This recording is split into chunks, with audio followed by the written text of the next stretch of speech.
quotidienne, ne jamais briser la communion. Ta force vient de là. Ton énergie vient de là. Il faut emmagasiner l'énergie spirituelle en étant en communion avec Dieu quotidiennement. Et la Bible dit que le peuple était démoralisé et le peuple était mal armé. La Bible dit qu'en son temps, on ne trouvait pas de forgeron en Israël. Pour qu'on puisse aiguiser les outils de travail, il fallait aller où? Chez les Philistins. Comment est-ce que tu vas t'appuyer sur ton ennemi pour t'aider?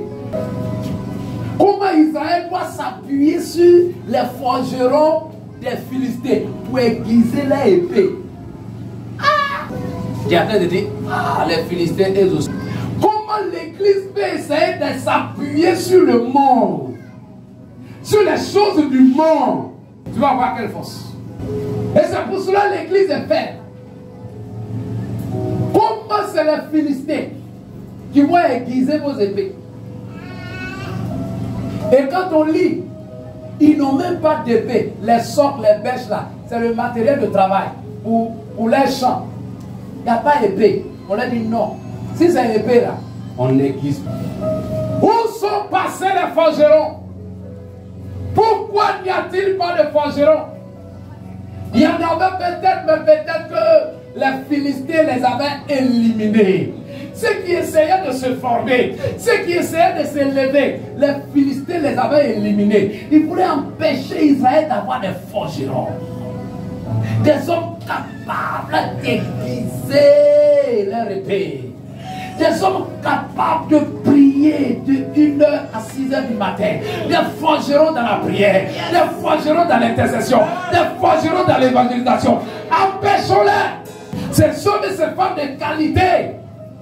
Ces hommes d'esprit dans l'église. Des gens qui travaillent réellement pour Christ. Empêchons. Laissons-les avoir des grandes églises. Mais que le message soit dilué. Laissons-les avoir des grandes églises climatisées, mais empêchons-les d'enseigner le vrai évangile. Dieu veut des forgerons dans la prière, des forgerons de l'évangile, des forgerons qui n'ont pas peur de la chaleur du feu. Qui n'ont pas peur de la chaleur du feu.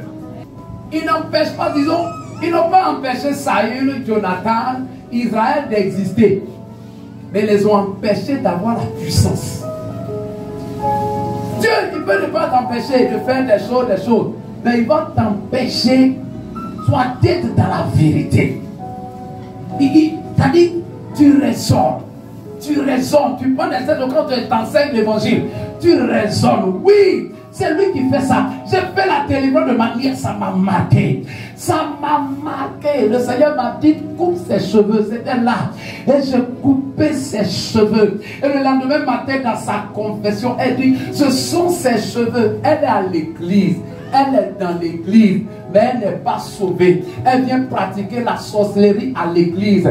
L'esprit l'a habité pour venir tourmenter les chrétiens, empêcher les chrétiens de recevoir la parole. Elle dit, quand le culte est en train de passer, quand la parole est en train de se passer, elle prend ses cheveux pour faire un masque spirituellement. Et elle effraie les enfants dans l'église. Et quand les enfants sont en train de pleurer, on n'arrive plus à suivre la parole. Elle a atteint son... Les démons connaissent la puissance de la parole. La parole est l'épée. La puissance de la parole qui transforme, qui guérit. Donc ils sont même dans l'église pour étouffer l'église. Ils ne t'empêchent pas de venir à l'église. Ils te laissent venir à l'église. Mais tu vas dormir à l'église. Les dormeurs se sont réveillés. Il dit, il n'y avait plus de forgerons. Où sont passés ces forgerons? Dieu veut susciter une génération de forgerons. Des générations en termes de chantres. Des générations, des forgerons en termes d'intercesseurs, intercesseuses. Des forgerons qui vont prêcher l'évangile sans avoir peur, sans avoir froid aux yeux. Qui sont prêts à dire la vérité au prix de leur vie. Il y a des gens qui ont des qualités de potentiel extraordinaire. Mais rien de bon, de potable, de concret est vu, est mis sur la table avec ce potentiel-là. Mais tu as dit oui. Tu as un don de prophétie extraordinaire, mais je vais t'empêcher de prier. pour que ça soit aiguisé. Je vais t'empêcher d'aller dans la présence de Dieu. Chaque fois quand tu vas à certaines veillées, par exemple, on dit, oh la soeur, tu as un don de prophétie extraordinaire. Et puis, le diable dit ça là, ça ne m'impressionne pas. Au sortir, on va aller ensemble, on va dormir. Ça ne va pas servir à quelque chose. Là, on va dormir. Il dit, empêchons-les d'avoir des armes. Empêchons-les déguiser. L'essence spirituelle est là. La parole de connaissance est là. Le don de miracle est là. Mais il n'est pas aiguisé. Il n'empêche pas Dieu de te donner ça. Mais il peut me bouffer ça. À travers des... Je n'ai pas ça. J'ai telle occupation. J'ai telle préoccupation. Au jour du combat, il n'y avait que Jonathan et Saïd seuls qui avaient les armes. On dit l'Éternel des armées. Ça veut dire que Dieu est la tête d'une. Donc tous les chrétiens sont censés avoir des armes. L'Éternel veut déposer une épée dans ta main ce matin. Toi qui as déjà une épée, il veut effiler ça encore. Il veut aiguiser ça encore. L'Éternel veut susciter des forgerons en notre sein. Dans chaque domaine de la vie de l'Église, dans chaque domaine d'activité, l'Éternel veut susciter des forgerons. Il veut susciter des pasteurs qui sont en même déguiser les fidèles. Pas pour venir faire le show pour faire le show, pour dire des choses au hasard, mais des hommes et des femmes qui soient des leaders capables d'aiguiser les autres, capables de révéler les dons des autres, capables de réveiller les autres, capables de bousculer la pensée, l'esprit des gens, afin de les amener dans leur destinée prophétique. Ceux qui sont capables d'aiguiser nos âmes. J'écoute des messages qui sont capables de m'aiguiser. Je vais dans des endroits où je vais trouver des hommes et des femmes qui sont capables de m'apporter certaines choses. Quelles sont tes fréquentations? Qui tu écoutes? Qu'est-ce que tu regardes? Qui tu fréquentes? Dis-moi qui tu fréquentes et je te dirai si tu es aiguisé ou pas. Dis-moi les messages que tu écoutes et je te dirai si tu es aiguisé ou pas. Baisse la tête. Disons merci à Dieu. Oui, oh, yeah.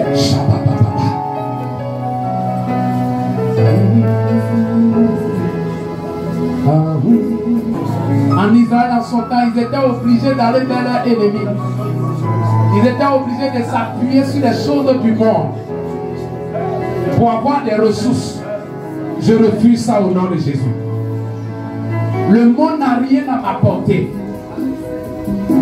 Le monde n'a pas de solution pour moi. La solution, c'est en Christ. La solution, c'est en Dieu. L'aiguisement, c'est en Dieu. Il est déjà aiguisé, ça pour ça il est capable d'aiguiser les autres. Le monde ne peut rien t'apporter, frère. Le monde ne peut rien t'apporter, ça. Ces pensées vaines que tu as, ça va t'introduire dans les choses mauvaises. Je ne peux pas m'appuyer sur le monde. Mes ressources ne viennent pas du monde. Ma force ne vient pas du monde. Je ne dois pas aller en Philistie pour aller aiguiser mon épée, mes armes, mes outils. La parole de Dieu me suffit. Le sacrifice de Jésus me suffit pour que j'aie cette force. Sa résurrection suffit pour que j'aie la vie.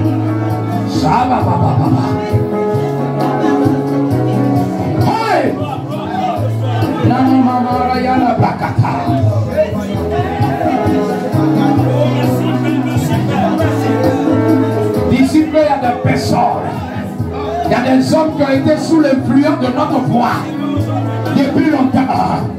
Il y a une saison, cette saison-là, tu vas être tranchant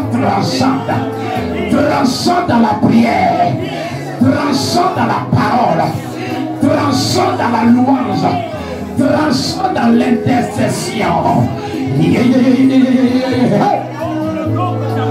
Shakala Bratian Delebro, Zukata, Sheparata Lapa. Oui, des hommes et des femmes que Dieu va rendre tranchant. Peut-être tu es venu dans cette salle ce matin.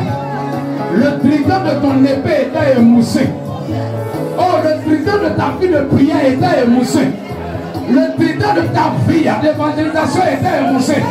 Mais par la parole puissante, vivante et vraie, l'épée de l'esprit, tu vas sortir tranchant. Tu vas sortir tranchant. Tu vas sortir renouvelé, transformé, aiguisé ce matin. Est-ce que tu peux prier? Si tu sens que tu veux dormir, tiens-toi debout. Quelque chose de sérieux est en train de se passer en cette salle en ce matin. Quelque chose de fort, de grand et de puissant. La grâce de Dieu est en train de s'intensifier sur son église. Sur son église. Bientôt des forgerons dans la communication vont émerger, des forgerons dans le commerce vont émerger, des forgerons dans l'intercession vont émerger, des forgerons dans l'évangélisation vont émerger.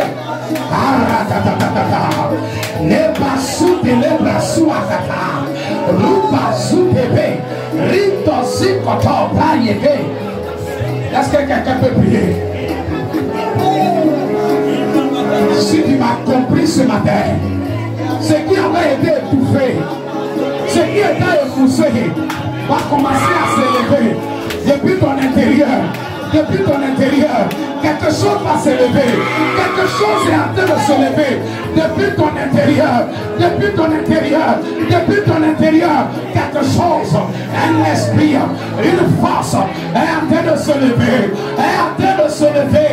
Une grâce qui était fouillée à l'intérieur de toi depuis le temps est en train de se lever.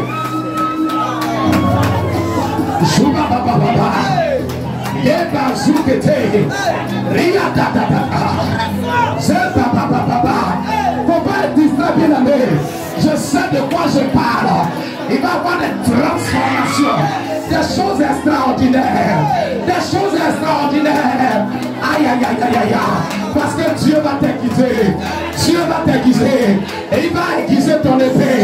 Il va aiguiser ta langue. Il va t'aiguiser. Quand tu priais avant, il n'y avait plus de force. Depuis un certain temps, quelqu'un a remarqué, a constaté que sa prière là, il n'y avait plus de force dedans. Il n'y avait plus d'engagement. Mais le Seigneur est en train de renouveler cette force, ce dynamisme. Ah, la force de la prière est en train de se lever. Si tu allais par Koutazé, l'immense le brocotiaka. Pour parler, je ne vais pas t'orienter de façon particulière. L'onction est là.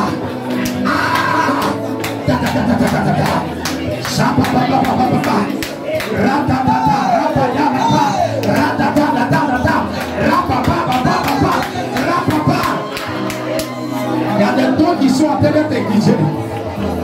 Tu avais peur. Tu avais peur de parler aux gens de la part de Dieu. Tu avais peur. Tu avais peur de parler de Dieu. Tu avais peur. Aïe, aïe, aïe. Il y a quelqu'un qui avait peur. Peur de parler. Peur de parler. Le Seigneur te convainc. Parle à telle personne. Évangélise, évangélise, évangélise. Parle. Mais ce dont tu avais peur, c'était étouffé. Ce matin, l'Éternel est en train d'aiguiser. Il est en train d'aiguiser. Il est en train d'aiguiser. Oui, mon pied se levait de lui-même. Parce qu'il dit, oh qu'ils sont beaux, les pieds de ceux qui annoncent l'évangile. Quelque chose est en train de se passer. Quelque chose est en train de toucher les jambes de quelqu'un. Quelque chose. Quelque chose. Quelque chose.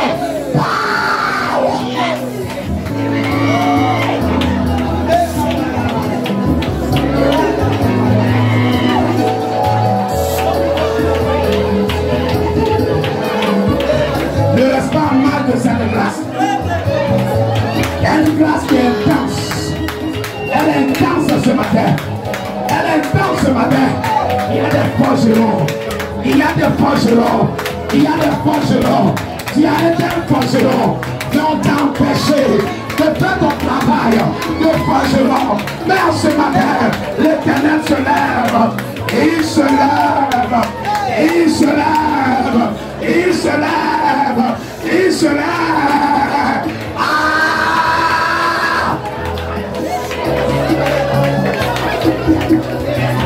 forgeron qui est là.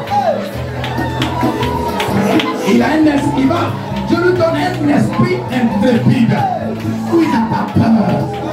Il n'a pas peur. Il n'a pas peur. Il n'a pas peur. Capable de se tenir, de prendre position, et de dire des choses avec audace, avec fermeté, avec foi.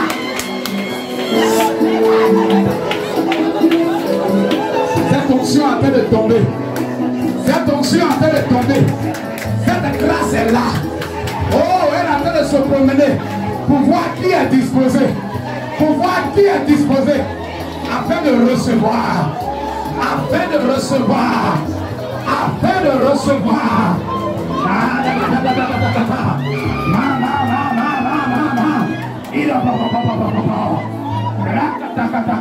Attention. Veillez ici. Quelque chose va se passer ici. Quelque chose va se passer là. Quelque chose va se passer là.